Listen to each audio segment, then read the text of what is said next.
आजच्या चर्चेसाठी अत्यंत महत्त्वाचा विषय आपण निवडलेला आहे. तुम्ही बोर्डवरती त्याचं शीर्षक म्हणजे टायटल पाहू शकता. राज्यसेवेची मुख्य परीक्षा येणाऱ्या 5 एप्रिलपासून सुरू होत आहे.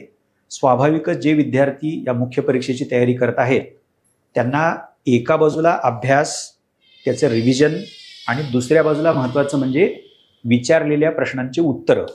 तर उत्तरलेखन करत असताना कोणकोणत्या बाबी लक्षात ठेवणं गरजेचं आहे या विषयावरतीच आपण आज हा व्हिडिओ प्लॅन केलेला आहे. त्यामुळे मी पुन्हा एकदा तुम्हा सर्वांचं हार्दिक स्वागत करतो आणि जाणीवपूर्वक मी 2 गोष्टी आजच्या या व्हिडिओमध्ये उत्तरलेखनाच्या बाबतीमध्ये तुमच्या समोर ठेवणार आहे. पहिला जो अर्थातच भाग आहे सोयीसाठी उत्तरलेखनाबाबतीतले आणि विशेषतः त्यातलं सादरीकरण, मांडणी म्हणजे प्रेझेंटेशन, ज्याला आपण अभिव्यक्ती, एक्सप्रेशन, बाह्य अंग असं मानतो.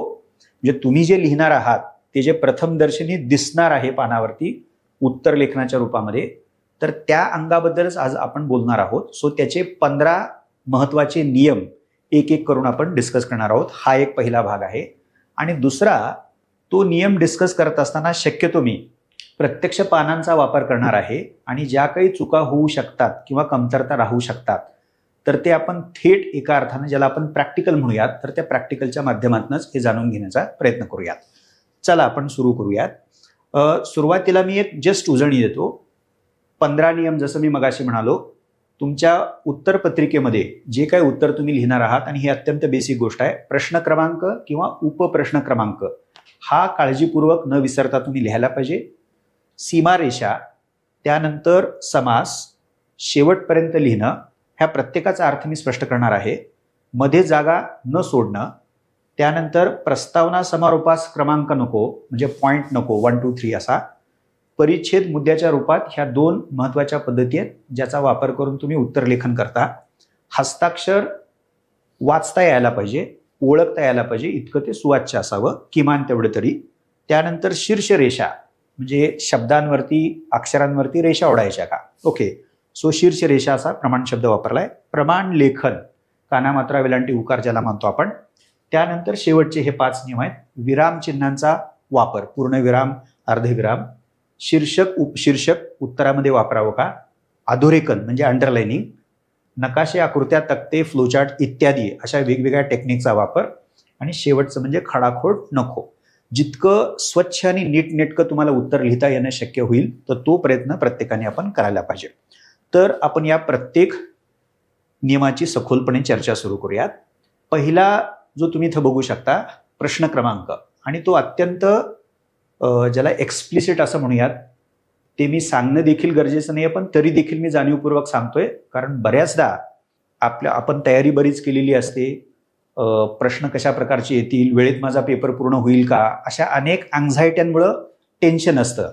आणि म्हणूनच मग मी हे जाणीवपूर्वक, जरी सोपं असलं तरी मी तुम्हाला सांगू इच्छितो, त्याची आठवण करू इच्छितो की प्रत्येक उत्तराच्या वरती सुरुवात करत असताना तुम्ही कोणत्या प्रश्नाचं ते उत्तर आहे, तो प्रश्न क्रमांक आणि उपप्रश्न असेल तर तुम्ही डेफिनेटली तो द्यायला पाहिजे. आणि एक एक डिस्कस करत असताना आपण त्याला टिकमार्क करूयात. त्यानंतर जो दुसरा आहे सीमारेषा. आता इथं तुम्ही पाहू शकता एक पेज मी उदाहरणादाखल घेतलेलं आहे. सो या पेजच्या दोन्ही बाजूला आपण मार्जिन सोडलेली आहे आणि या साईडला आपण तेच केलेलं आहे. तर तुम्ही सोप्या भाषेमध्ये मोजपट्टीनं या बाजूला एक रेषा आणि या बाजूला एक रेषा, जेणेकरून या सीमारेखेमध्ये तुम्ही तुमचं उत्तर लिहिणार आहात. त्यामुळे ही दुसरी महत्त्वाची बाब आहे. म्हणजे थोडक्यात त्याला मी सोप्या शब्दामध्ये सीमारेषा असं म्हटलंय. म्हणजे पेजेसच्या दोन्ही बाजूला तुम्ही मार्जिन सोडलं पाहिजे. हा दुसरा नियम. जिथं आवश्यक आहे तिथंच आपण थोडीशी सविस्तर चर्चा करूयात. तिसरा जो आहे समासाचा आहे. आपण जेव्हा उत्तर लिहायला सुरुवात करतो, म्हणजे परिच्छेदाच्या फॉर्ममध्ये जर तुम्ही ते लिहित असाल तर मला असं वाटते की एक शब्द बसेल इतका समास तुम्ही त्याच्यामध्ये सोडला पाहिजे. आपण जर उदाहरणच घ्यायचं झालं, भारताला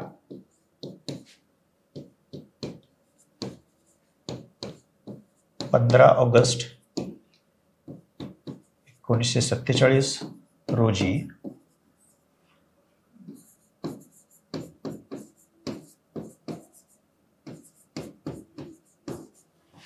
स्वातंत्र्य प्राप्त झाले.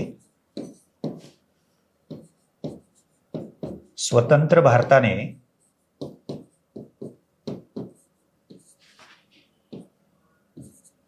सव्वीस जानेवारी 1950 पासून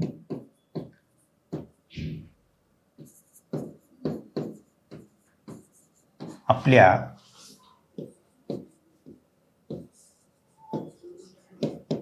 संविधानाचा अंमल सुरू केला. आणि मग जर तुम्ही आता हा मुद्दा तुम्ही संपवलेला आहे, त्यानंतर दुसरा मुद्दा तुम्ही सुरू करता आहात. सो अशा रीतीनं प्रत्येक तुम्ही जर परिच्छेदाच्या फॉर्ममध्ये उत्तर लिहित असाल तर प्रत्येक परिच्छेदाला म्हणजे नव्या परिच्छेदाला समास म्हणजे हे मार्जिन ज्याला इंग्रजीमध्ये मानतो तर ते मार्जिन, आणि हे मार्जिन जर तुम्ही बघितलं की आपण जर एका पेजवरती 3-4 पॅराग्राफ करणार असू, इमॅजिन करा ही जी बाब आहे ही समास, तर ही बाब सर्वत्र सारखी असली पाहिजे, युनिफॉर्मिटी असली पाहिजे. अन्यथा काय होतं बऱ्याचदा की हा पॅराग्राफ तुम्ही इथनं सुरू केलाय, त्यानंतर हा पॅराग्राफ तुम्ही इथनं सुरू केलाय, त्याच्यानंतर हा पॅराग्राफ तुम्ही इथनं सुरू केलाय, तर ते दिसायला बरं दिसत नाही आणि पद्धतशीरपणाचा अभाव आहे असं त्यातनं संकेत जाऊ शकतो. त्यामुळे तुम्ही ही काळजी घ्यायला पाहिजे. खरं तर तो सोपा आणि अत्यंत स्पष्ट अशा प्रकारचा नियम आहे. प्रत्येक परिच्छेदाला सुरुवातीला तुम्ही समास सोडला पाहिजे आणि एक शब्द बसेल एवढा समास जरी तुम्ही सोडला तरी पुरेसा आहे, आणि तो समास प्रत्येक नव्या परिच्छेदासाठी असायला पाहिजे, म्हणजे ते मार्जिन आणि ते सारखं असलं पाहिजे, म्हणजे ते दिसायला बरं दिसतं. आपण पुढे जाऊयात. आता चौथा जो महत्वाचा भाग आहे तो म्हणजे शेवटपर्यंत लिहिणं. आता हे कशाच्या शेवटपर्यंत लिहिणं तुम्हाला लक्षात येईल. म्हणजे इथं मी 2 ओळी लिहिलेल्या आहेत, समास मी इथं सोडलेला आहे आणि त्यानंतर तुम्ही बघू शकता की शेवटपर्यंत म्हणजे ही जी मार्जिन आपण आखलेली आहे पानाच्या, आपण जर माझ्या हे उजव्या बाजूला आहे, शेवटपर्यंत तुम्ही लिहायला पाहिजे. आणि इथून म्हणजे अशा रीतीनं ही तुमची सीमा रेषा. नाही तर अन्यथा बऱ्याचदा काय होतं की विद्यार्थी इथं थोडी जागा सोडतात किंवा या बाजूला थोडी जागा सोडतात आणि ती जी रिकामी जागा आहे, फ्री स्पेस आहे, ती व्यवस्थित दिसत नाही. त्यामुळं हा जो चौथा महत्वाचा नियम आहे तर तो पानाच्या म्हणजे मार्जिन जिथं तुम्ही आखलेलं आहे, इकडची साईड आणि इकडची साईड म्हणजे, तर दोन्ही साईडला शेवटपर्यंत तुम्ही ते लिहिलं पाहिजे. आपण जाऊयात पुढं. 5वं जे आहे, बऱ्याच वेळेला हे होतं म्हणजे मध्येच म्हणजे 2 परिच्छेद आहेत किंवा उत्तराचे 2 भाग आहेत, तर त्याच्यामध्ये 1 किंवा 2 ओळी सोडल्या जातात किंवा पानाच्या शेवटी एखादी ओळ रिकामी ठेवण्याची सवय असते. तर तसं बिलकुल करू नका, कारण त्यामुळं तुमच्या उत्तरामध्ये तुमच्या लेखनाच्या प्रवाहामध्ये तुटकपणा येतो. त्यामुळे मध्येच जागा सोडणं एखाद दुसऱ्या वेळीची हे बिलकुल ज्याला काय म्हणूयात आपण पद्धतशीरपणाचं लक्षण मानलं जात नाही. त्यामुळे शक्यतो म्हणजे तुम्ही तुमच्या उत्तराची सुरुवात केलेली आहे असं इमॅजिन करूयात. इथनं तुम्ही उत्तराला सुरुवात केली आहे, पहिला परिच्छेद संपलेला आहे, दुसरा परिच्छेद, तिसरा परिच्छेद आणि तुमचं पान इथं संपलेलं आहे. कदाचित तुम्ही दुसऱ्या पानावरती देखील उत्तर लिहित आहात शब्दमर्यादा असल्यामुळं, आणि इथं उत्तर तुमचं संपलेलं आहे. सो मधल्या म्हणजे या सुरुवातीच्या परिच्छेदापासून दुसऱ्या पानापर्यंत मध्ये अशा प्रकारची रिकामी जागा सोडता कामा नये. हा 5वा. आता 6वा जो महत्वाचा नियम आहे तो म्हणजे इथं तुम्ही पाहू शकता, प्रस्तावना किंवा समारोपास क्रमांक नको, आणि 6वा आणि 7वा मी एकत्र घेतो.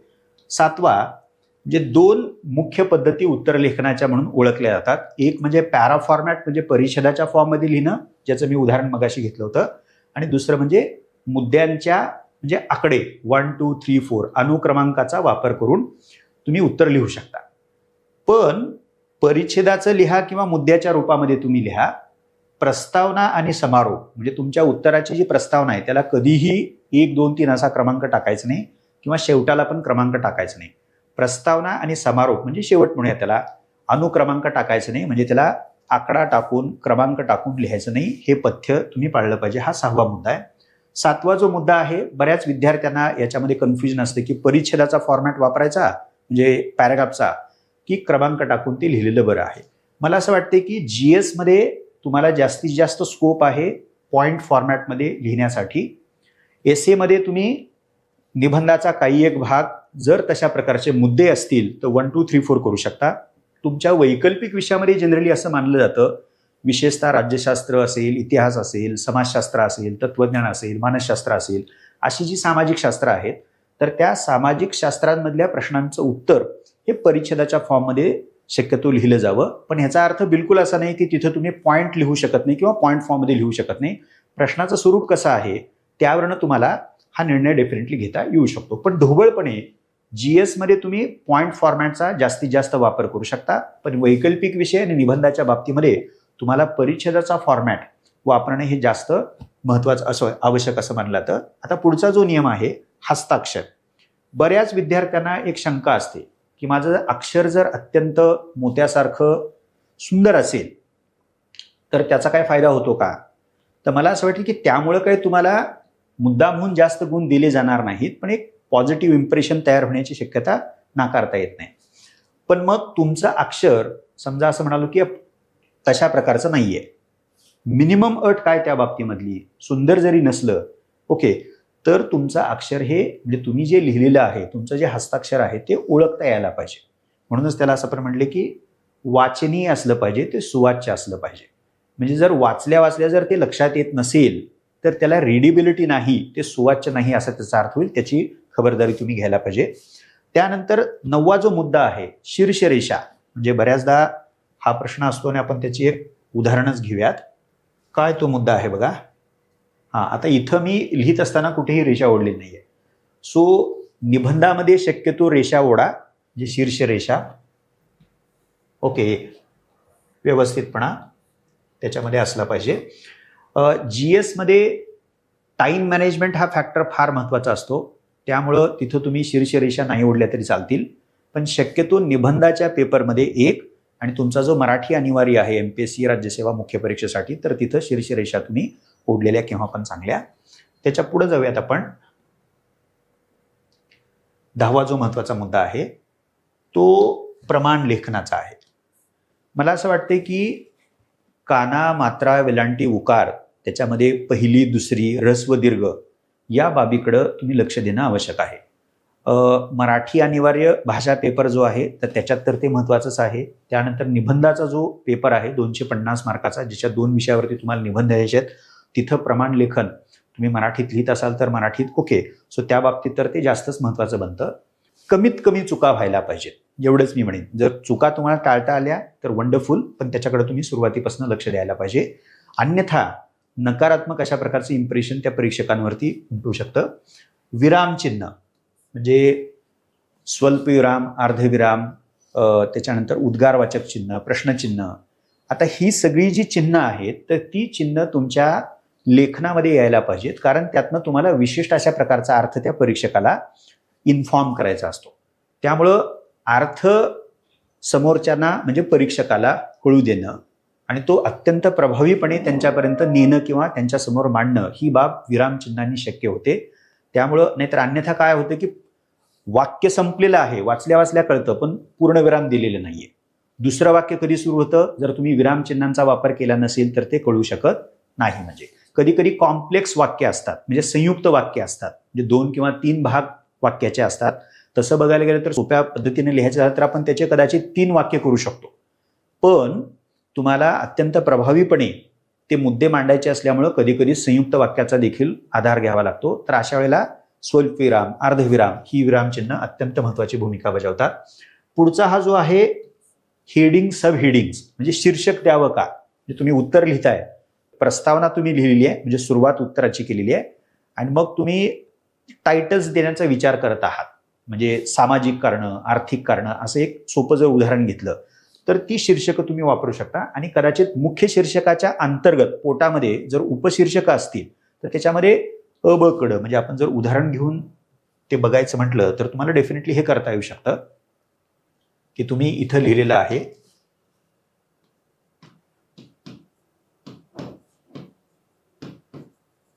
सामाजिक कारणे. तर हे तुमचं मुख्य शीर्षक झालेलं आहे आणि मग त्याच्यानंतर तुम्हाला त्याची उपमुद्दे लिहायचे आहेत.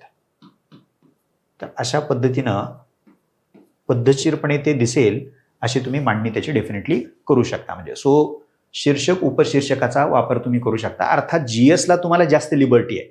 निबंधामध्ये पण काही वेळेला तुम्ही करू शकता, वैकल्पिक विषयामध्ये बिलकुल करूच शकत नाही असं नाही, पण ते कमीत कमी तुम्ही करू शकता. कारण वैकल्पिक विषयांमध्ये विशेषतः सामाजिक शास्त्रांमधले जे वैकल्पिक विषय आहेत, आता जॉग्रफी आहे, कृषी आहे, असे जे थोडेसे तांत्रिक स्वरूपाचे जे वैकल्पिक विषय आहेत त्याच्यामध्ये तुम्ही डेफिनेटली सर्रास याचा वापर करू शकता. म्हणजे पुढे जाऊयात आपण. अधोरेखन म्हणजे अंडरलाइनिंग. खरं तर तुम्ही जे लिहिता, जे प्रश्न आहे त्या प्रश्नामध्ये काहीतरी विचारलेलं आहे, त्या प्रश्नाची डिमांड आहे आणि मग तुम्ही उत्तराला सुरुवात केलेली आहे.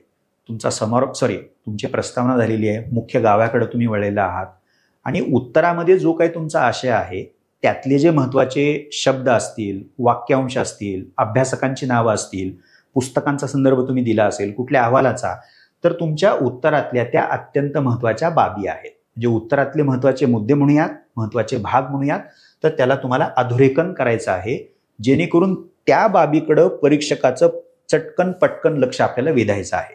त्यामुळं म्हणजे एक नजर तुमच्या त्या उत्तर लेखनाच्या एका पानावरती जर परीक्षकाने टाकली तर इमिजिएटली त्याला 4-5 अशा महत्त्वाच्या गोष्टी अधोरेखनाच्या माध्यमातून तुम्हाला दाखवता येऊ शकतात. त्यामुळे ते अधोरेखन डेफिनेटली तुम्ही करायला पाहिजे. त्याच्या पुढं हाही एक महत्त्वाचा भाग आहे, कारण शेवटी सादरीकरणामध्ये वेगवेगळ्या तंत्रांचा वापर तुम्हाला करता यायला पाहिजे. सो त्याच्यामध्ये नकाशा आहेत, आकृत्या आहेत, तक्ते आहेत, वेगवेगळी तंत्र आहेत, त्याच्यामध्ये टेक्निक आहेत, फ्लो चार्ट्स आहे, पाय चार्ट आहे.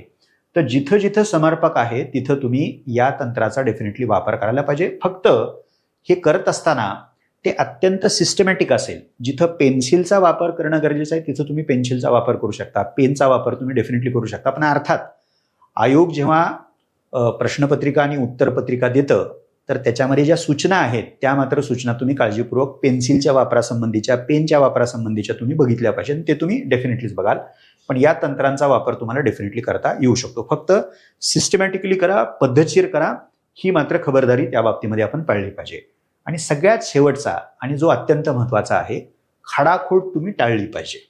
ओके, असं होणारच नाही कुठल्याही विद्यार्थ्याच्या बाबतीमध्ये की आपण लिहित गेलोय, आपल्या मनामध्ये विचार आहेत, आपण ते लिहित आहोत आणि काहीतरी चुकलंय मध्येच. तर मग अशा वेळेला तुम्हाला जे चुकलेलं आहे, जी चूक झालेली आहे, तर त्याला खोडावीच लागणार आहे. पण ती खोडत असताना एक मात्र खबरदारी तुम्ही घ्यायला पाहिजे आणि ती आपण इथं उदाहरण बघूयातच. म्हणजे ॲब्सोल्युटली आता मला कदाचित हा शब्द चुकीचा वाटला, तर मी जर त्या शब्दाला असं करून असं काहीतरी केलं तर ते दिसताना विचित्र दिसतं. ओके, तर त्याच्याऐवजी मला जो शब्द खोडायचा आहे, म्हणजे हा शब्द खोडायचा आहे, तर त्याच्यावरती मी एक अशी तिरकी रेषा मारली तरी पुरेशी आहे, जेणेकरून तुमचं जे लिखाण आहे मध्ये काही चुका जरी झाल्या असल्या तरी तुम्ही त्याला ते कट केलेलं आहे, असा मार्क केलेला, अशी खूण केलेली आहे. तेवढं मला असं वाटतं की ते पुरेसं आहे. कारण कुठल्याही परिस्थितीमध्ये तुमचं प्रत्येक पेज अत्यंत स्वच्छ दिसलं पाहिजे आणि नीटनेटकं दिसलं पाहिजे. सो अशा रीतीनं विद्यार्थी मित्रमैत्रिणींनो, हे जे 15 अत्यंत मूलभूत अशा प्रकारचे नियम आहेत, तर तुमच्या उत्तर लेखनाला प्रभावी बनवण्यासाठी नितांत आवश्यक आहेत. आणि मी तुम्हा सर्वांना या संदर्भामध्ये अशी रादर एक विनंतीच करतो की या प्रत्येक नियमाकडे तुम्ही व्यवस्थित लक्ष द्या आणि तुमचं उत्तर लेखन जास्तीत जास्त प्रभावी बनावं आणि कमीत कमी त्याच्यामध्ये चुका किंवा उणिवा असाव्यात. धन्यवाद.